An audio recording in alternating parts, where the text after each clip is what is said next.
Well, hello everybody, welcome back to Four Lights Wellness. My name is Omid, and in this video I'm going to make a big statement.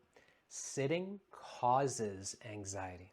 Now, to understand how I get to that conclusion, there's two things you got to understand. Number one is the brainstem itself.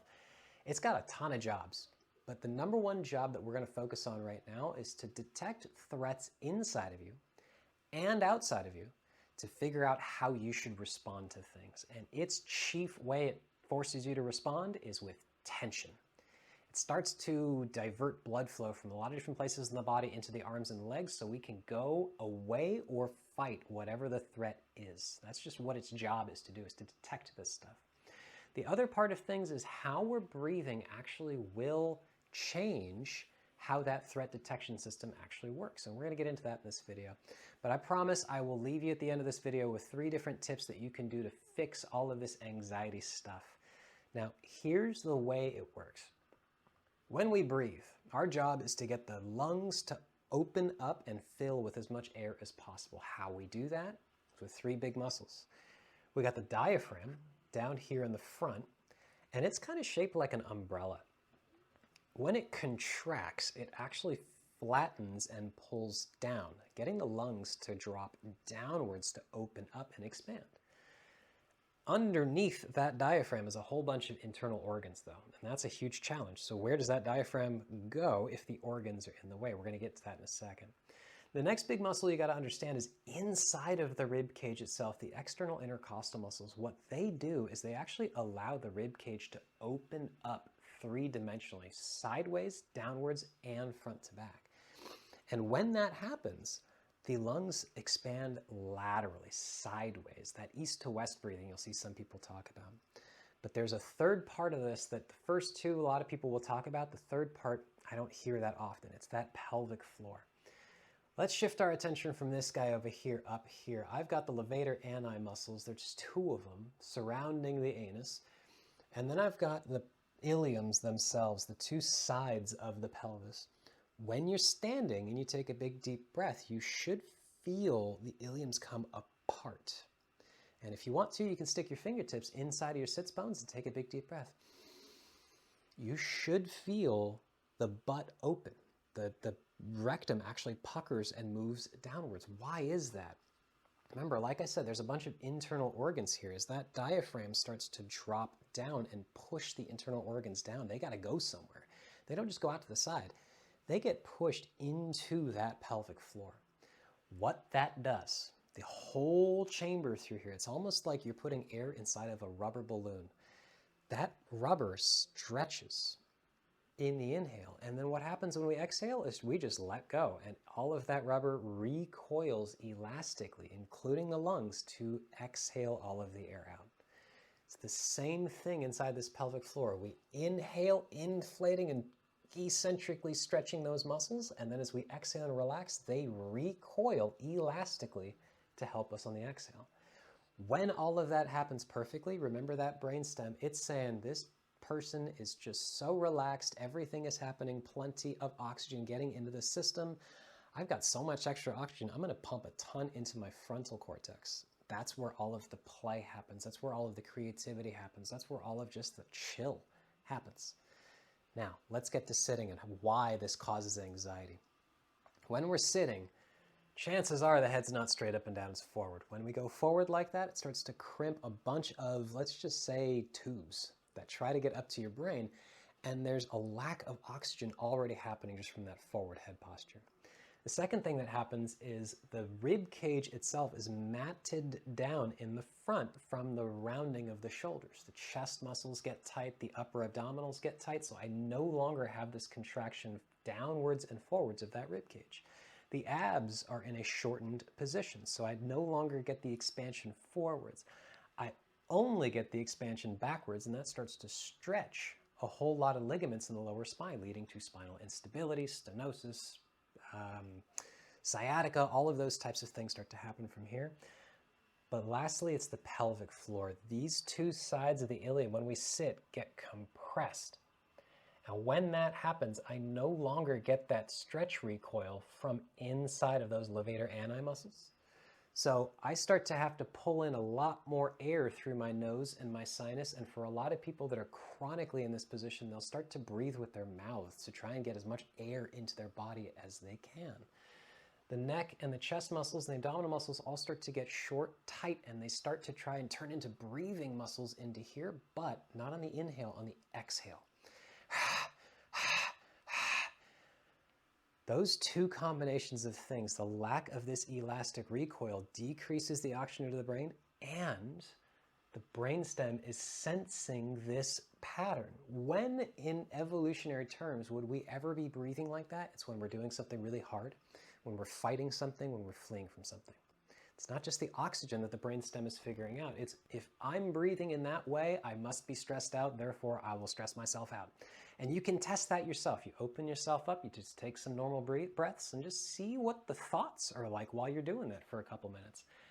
Then get into the fear state. Ready? If I make a really loud sound, bang, and you like that, hold that position and just breathe for 2 or 3 minutes.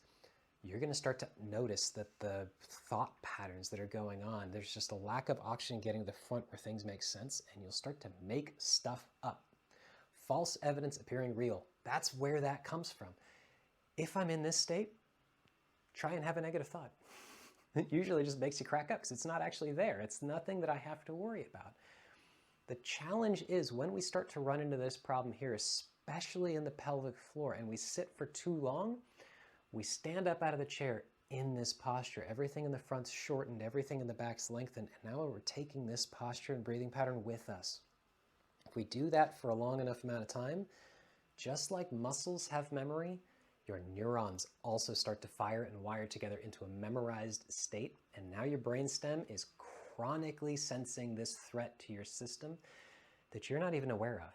And you start to have these ruminating thoughts and you start to make stuff up to try and make it make sense. There's nothing in my environment that is causing me stress, so let me look for him. Well, now my partner that's just completely fine is saying and doing all these things that are driving me nuts. Now my kids that are just being kids are now all of a sudden driving me nuts. That person that is just driving and distracted is now an a-hole that cut me off and it's going to ruin the rest of my day. This anxiety response is baked into the system.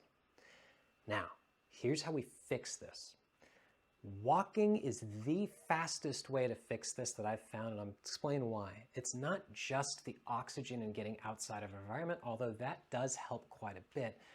But when we're walking, the heel strike onto the ground actually causes a reflex up into this pelvic floor. Your heel hits the ground. I'm not going to get into the anatomy of this, but there is a concentric and eccentric reflex that happens on that same side. Other heel hits the floor, is a concentric, eccentric on this side. It's concentric, concentric, concentric, concentric. And it massages out this pelvic floor, getting rid of a lot of tension down there. And also all this other abdominal stuff and the twisting stuff and the head back stuff and the oxygen stuff, and that tends to help quite a bit. But if you're not walking for at least 15 minutes a day, especially outside, this anxiety is going to plague you for a long time. Number 2, sitting is a problem, but not forever, right? I can sit for a little bit of time, but if I stand up once an hour or so and I get some stretches in, get some breathing in, I can really undo a lot of this kind of stuff that happens. Number 3, we've got some fingertips, and we're going to get into our levator ani muscles. Remember, I don't want you to go inside of here. That's weird. It's not going to help anything. It might feel good, but that's weird. That's on your time.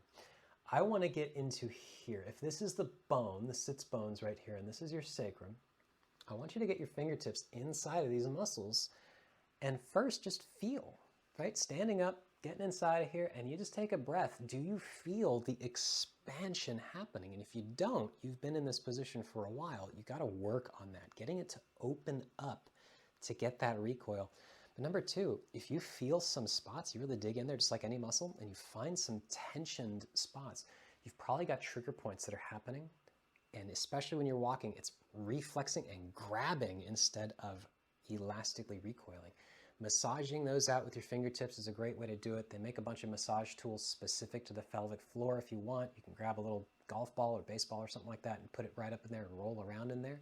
Afterwards, you take some big, deep diaphragmatic breaths. It really can help open this up.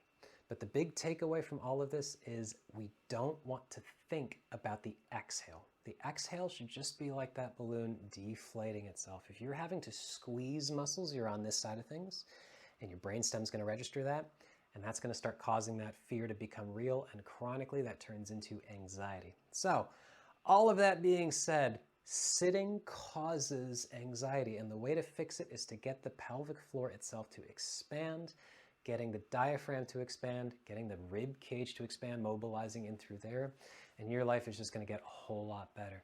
The last thing I'll say about this is that it's rare that I ever meet a client that actually starts to feel this happen from any of this. It's the ruminating thoughts that are the result of this that they start to realize, oh, I'm actually a lot less stressed or reactive to when my spouse does or says something. I'm not less stressed and reactive to when my boss does or says something. It's the system itself just not turning on the response in the first place. It turns back on your executive function. You can start to think crystal clear through this stuff. And that's where most people start to see this after about 2 to 4 weeks of consistent daily moving through this stuff. So walking is a huge part of that. Please take 15-minute walks as best you can. Last thing, if you're more interested in a lot of this stuff, I do have an entire course that I built on the Four Lights Wellness website called Healing Emotions. It's exercises that are designed to change your emotional state. If you happen to be stuck in an anxiety state, for example, there's some exercises in there you can work on for just 2 to 5 minutes a day, and it can actually alleviate a lot of the anxiety, a lot of the fear responses, a lot of the guilt responses, shame responses. All of that is in that course. So fourlightswellness.com if you're interested. But that's it for this video. I hope this information is very helpful to you guys. As always, have a happy and healthy rest of your day. I'll see you in the next one.